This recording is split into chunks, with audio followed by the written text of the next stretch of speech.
They don't want you to know this, but your energy is currency. Not the kind you keep in your wallet. The kind you spend with every breath, every choice, every second of your attention.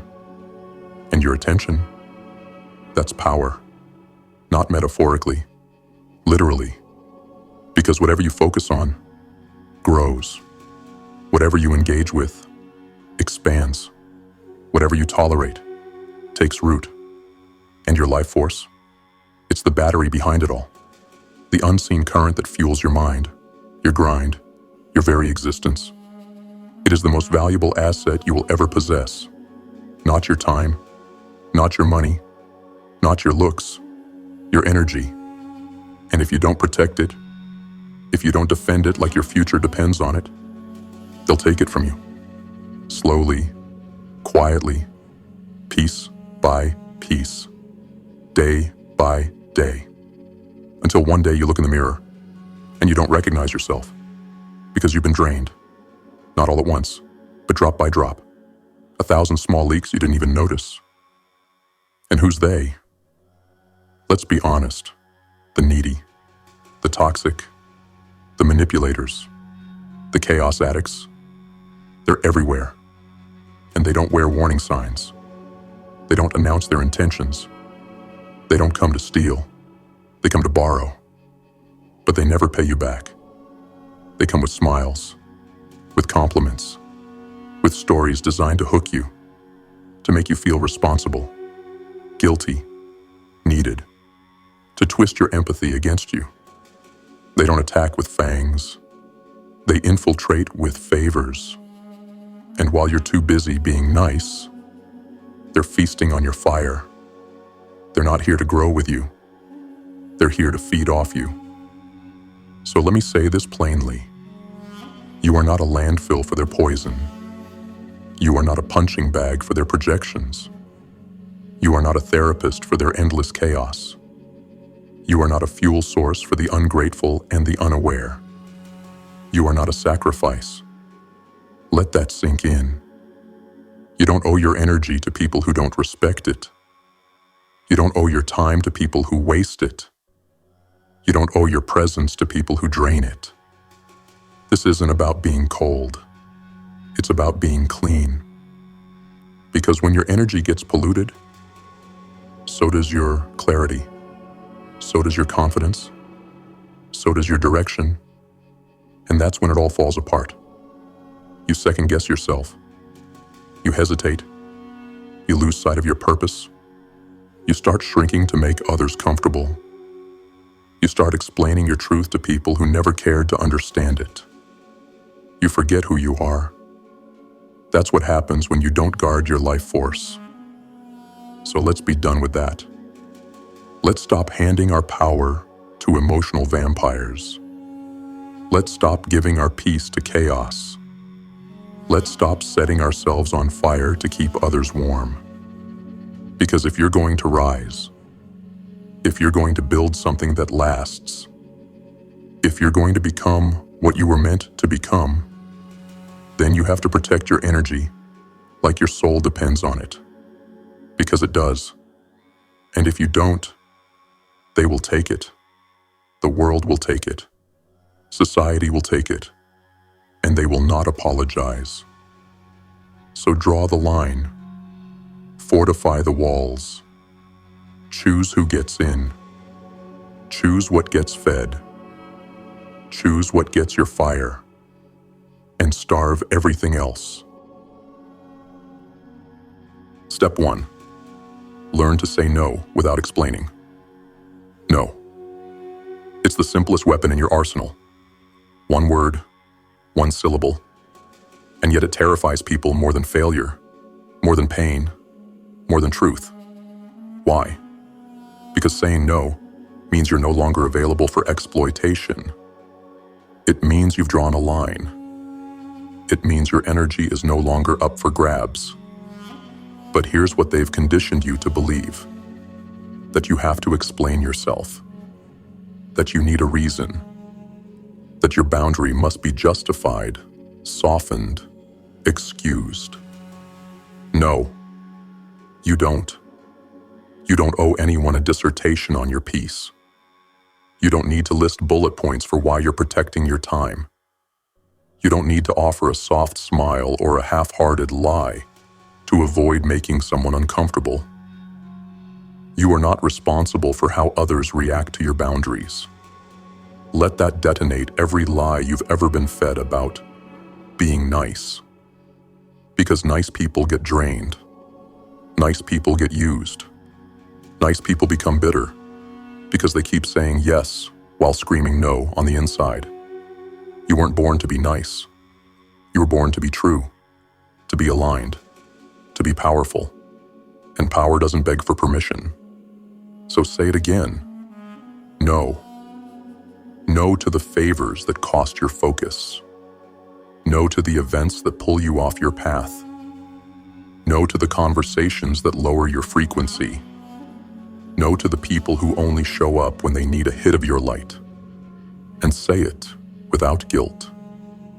Because guilt is the weapon they use to keep you compliant, to make you a people-pleasing puppet, always smiling, always serving, always drained. Understand this. You are under no obligation to betray your peace so someone else can feel okay. You do not exist to carry others through storms they chose to walk into. You are not the solution to every fire they refuse to put out. You are not the savior for people who refuse to save themselves. Say no. And don't explain it. Not because you're cruel, but because you finally see the cost. And you're done paying with your soul. Every time you say yes to something unaligned, you say no to something sacred. Your goals, your growth, your inner calm, and eventually, your identity. So reclaim it. Reclaim your energy. Reclaim your right to deny what doesn't serve you. Say it with me. No. And let it echo like thunder through every corner of your life that's been hijacked by obligation. Because that sound, that's not rejection. That's resurrection. Step 2. Clean your circle. Like your life depends on it. Because it does. Take a long, hard look around you. Not at the masks they wear. Not at the jokes they tell. Not at the memories you've shared. Look deeper. Feel it. Who energizes you when you speak? Who drains you the moment they enter the room? Who celebrates your growth? And who silently resents it? Because energy doesn't lie. Vibes don't lie. Only people do. You want to grow? You want to evolve? You want to become untouchable? Then stop surrounding yourself with people addicted to staying the same. Comfort zone addicts. Dream killers. Low-frequency lifers who treat life like a complaint department. You weren't born to blend in with that. You weren't called to dim your light for their comfort. But here's the trap. We confuse history with loyalty. We hold on to people just because they've been around. But proximity doesn't equal purpose. Just because they were with you when you were crawling doesn't mean they deserve to be beside you when you rise.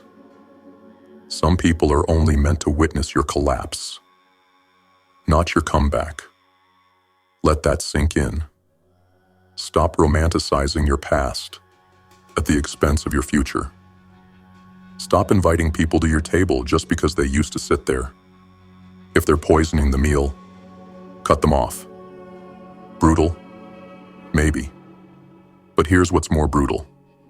Staying small because you're afraid to walk alone. Look, your vision needs space to breathe. Your goals need silence to form. Your evolution needs freedom from anchors disguised as friends. Start treating your circle like a sacred temple. Not everyone belongs there. Not everyone should have access. Test their presence. Do they show up only when they need something? Do they speak life into your ideas or drown them in doubt? Do they grow with you or guilt trip you into staying the same? Be ruthless with the answers. Because your environment isn't just where you exist, it's what you become. And if you're surrounded by emotional clutter, energetic leeches, and unresolved resentment, you will suffocate in the name of being loyal. No, you don't owe anyone proximity. You don't owe anyone a spot in your life just because they've been in your life. Your future self is begging you to stop carrying dead weight. So clean your circle. Clean it like your life depends on it. Because the people around you are either building with you or breaking you silently with every step. Choose wisely. And remember, it's better to walk alone in truth than be surrounded in betrayal. One focused, high-frequency soul is worth more than 1,000 background characters in your story. Cut the noise. Clear the space. Let your energy breathe. Then watch your power come back to life. Step 3. Stop explaining your vision to people who can't see. Every time you explain your vision to someone who lacks your hunger, you give away a piece of it. Not because they understand, but because they don't. Because when someone can't see your fire, they'll tell you it's too much. When they've never chased a dream, they'll call yours unrealistic. When they're afraid of rising, they'll call your ambition dangerous. Not for you, for them. Because your vision exposes their comfort. Your discipline exposes their laziness. Your refusal to conform threatens the illusion they're still clinging to. And instead of facing their own limitations, they'll try to dim yours. They'll ask you to slow down, to be realistic, to tone it down just a little. They'll smile and say things like, "Don't get your hopes up.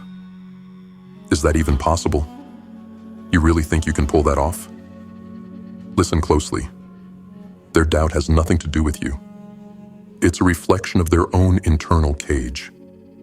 And if you keep feeding your vision into their fear, you'll shrink, slowly, silently, until you forget why you started at all.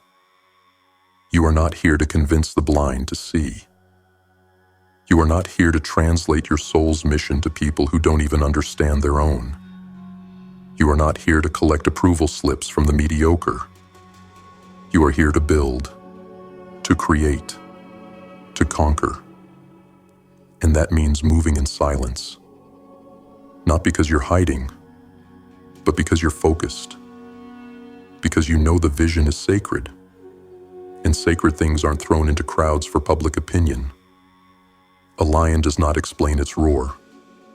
An eagle does not ask for permission to fly. And you do not owe the world a preview of your power. Stop explaining. Start executing. Let your actions be the volume. Let your results be the microphone. Let your silence terrify them more than your words ever could. Because when you stop explaining, you reclaim your energy. You reclaim your focus. You stop leaking fuel to people who were never going to drive with you anyway.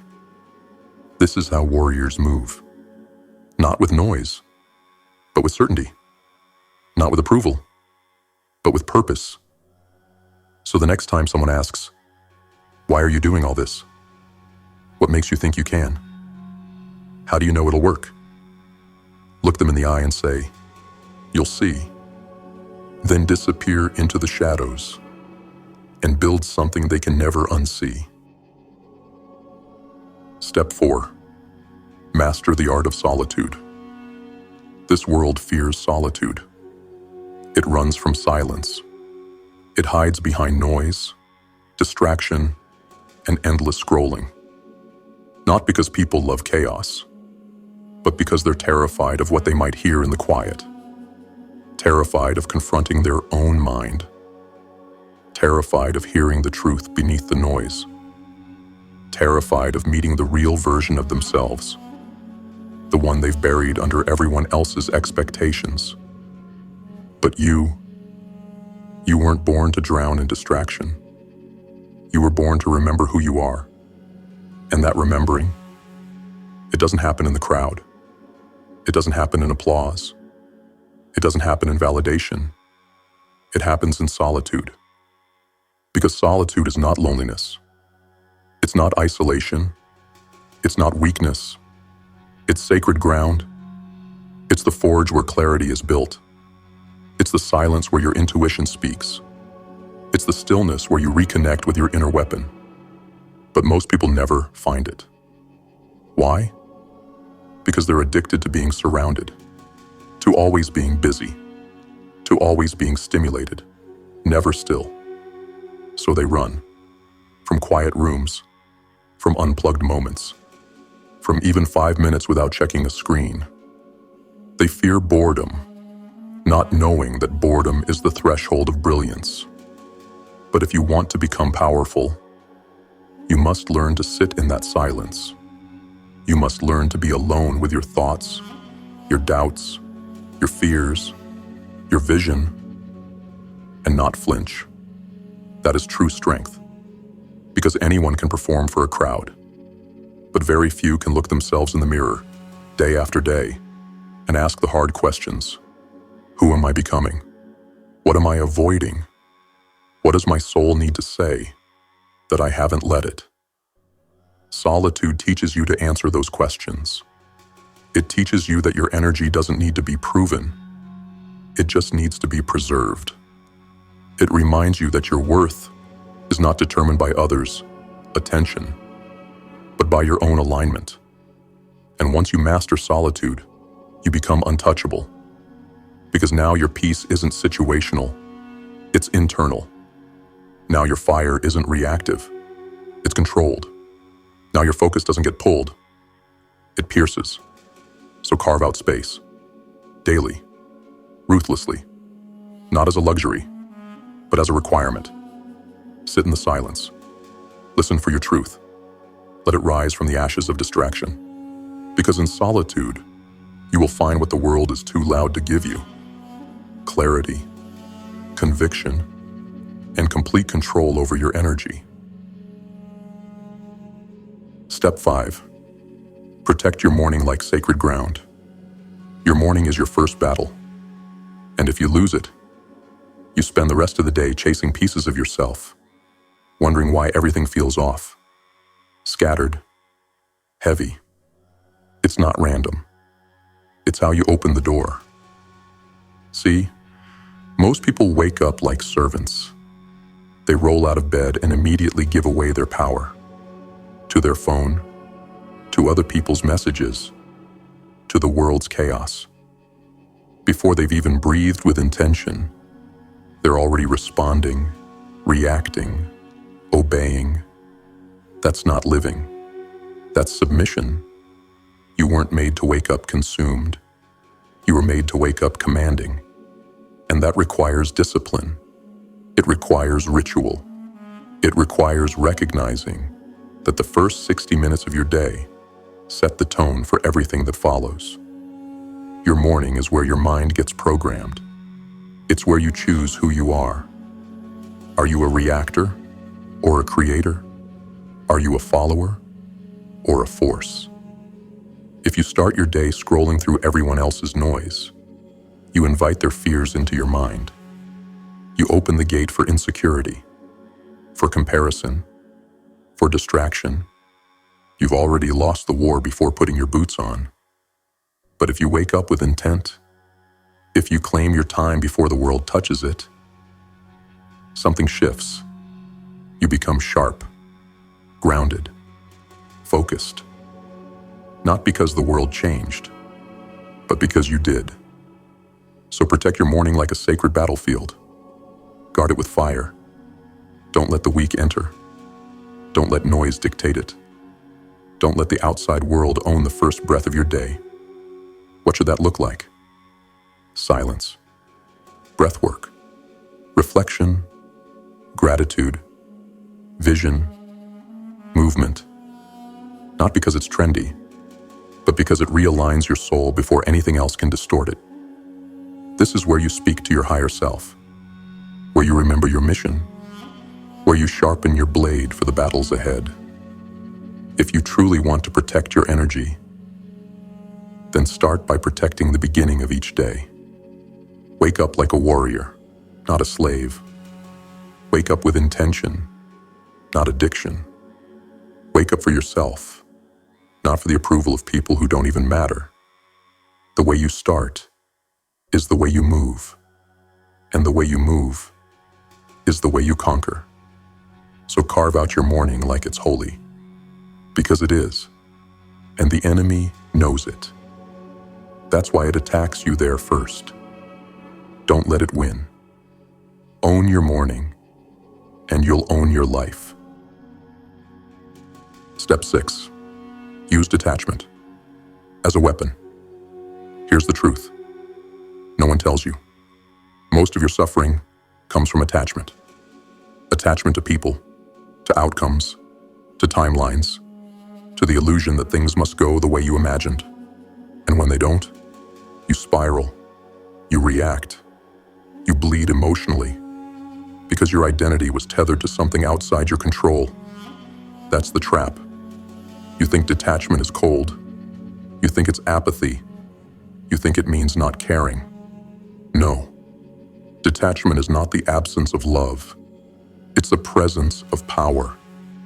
It's the understanding that nothing and no one defines you. It's the ability to walk away from anything that disrupts your peace, without explanation, without regret, without fear. Because when you're detached, you're free. Free to move, free to think clearly, free to choose what aligns instead of what comforts. This is how warriors stay sharp. They don't grip the sword with desperation.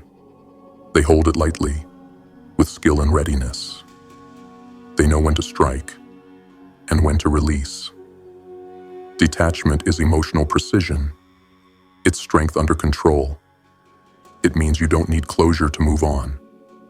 You don't need applause to validate your path. You don't need someone's approval to execute your mission. You stop begging for clarity from people who benefit from your confusion. You stop over-explaining your boundaries. You stop chasing love that's laced with conditions, because you no longer need it. You've already found your center. And once your center is internal, no one can shake you. You become unreactive. Not numb, but strategic. Not indifferent, but disciplined. Detachment turns your energy into a weapon. Because now you're no longer owned by emotion. You wield it. You channel your passion into purpose. You stop letting temporary feelings sabotage permanent growth. You rise above the noise, and instead of drowning in the waves, you walk on them. So here's the challenge. Let go of the things you think you need. Let go of the story that says, if I don't have this person, this job, this outcome, I'll be empty. No, you were never meant to cling. You were meant to command. Cling to nothing. Flow through everything. Hold space for your vision, but release your grip on how it unfolds. Because the tighter you cling, the more you bleed. But when you detach, you gain clarity, you gain power, you gain freedom. And freedom is the final form of energy protection, because no one can drain what they can't control. So rise above the attachments. Sharpen your detachment. Make it your blade, your shield, your strategy. Love without possession. Move without obsession. Create without desperation. This is the way of the unseen warrior. Unshakable, untouchable, unbound. Step 7. Treat your energy like royalty.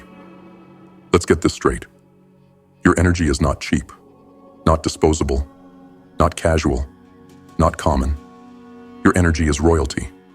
It is sacred, sovereign, and limited. It is the source that powers your mind, your vision, your spirit. And if you don't treat it with reverence, the world will treat it like trash. You were not born to be a vending machine for attention seekers.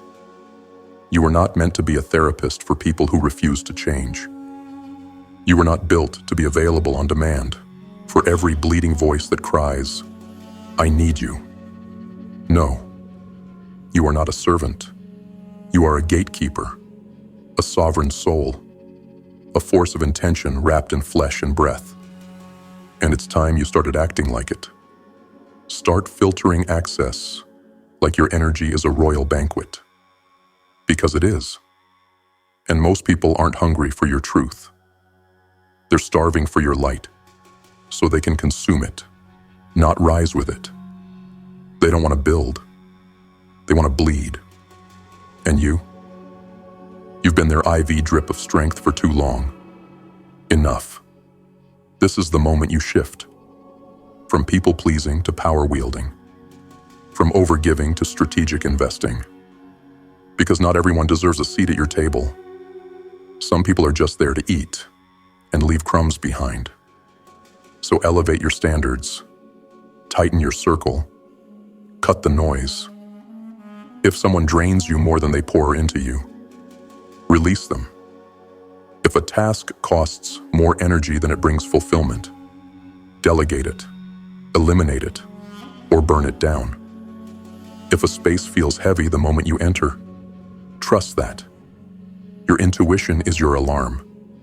Your fatigue is your warning. Your resentment is your evidence. Listen. Royalty does not explain itself to peasants who mock the throne.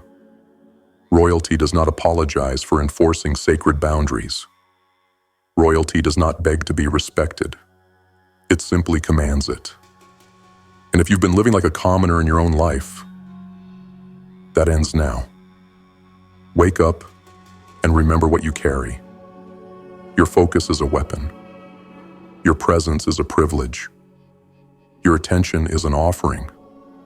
So stop giving it to people who spit in the hand that feeds them.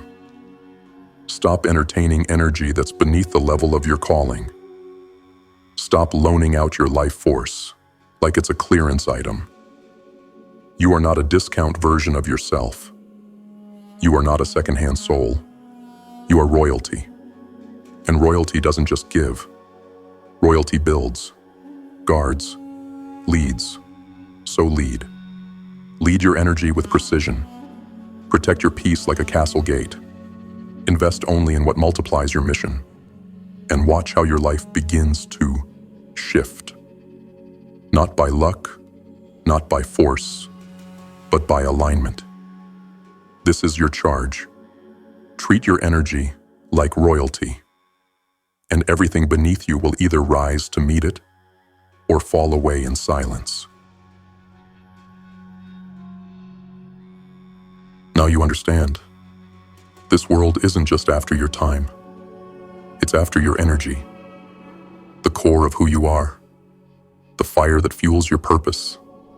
The spark that creates your future. And if you don't protect it, they will take it. Smiling, praising you, applauding your sacrifice as they feast on your light. So what do? You say no, without flinching. No apologies, no soft landings, just truth. You draw the line, and you don't explain it. You clean your circle, ruthlessly. No more loyalty to history over alignment. No more tolerating poison just because it's familiar.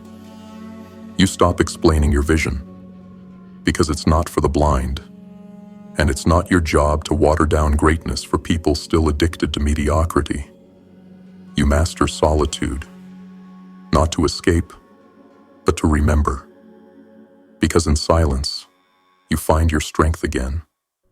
You protect your mornings like sacred ritual. Because the first breath of your day belongs to your mission, not your messages. You wield detachment like a blade, cutting ties with desperation, freeing yourself from the chaos of outcome chasing, and standing tall in the center of your own storm. And finally, you treat your energy like royalty, because it is, because you are. And anyone who cannot honor that, They don't belong near your throne. This is the way of the awakened, the disciplined, the sovereign. So stand guard. This isn't about comfort. This is about command. This is your soul, your peace, your vision, your energy. And the world only gets what you allow. Seal the gates, guard the flame, and walk like the warrior you were born to be. Protect your energy, because everything you will ever build depends on it.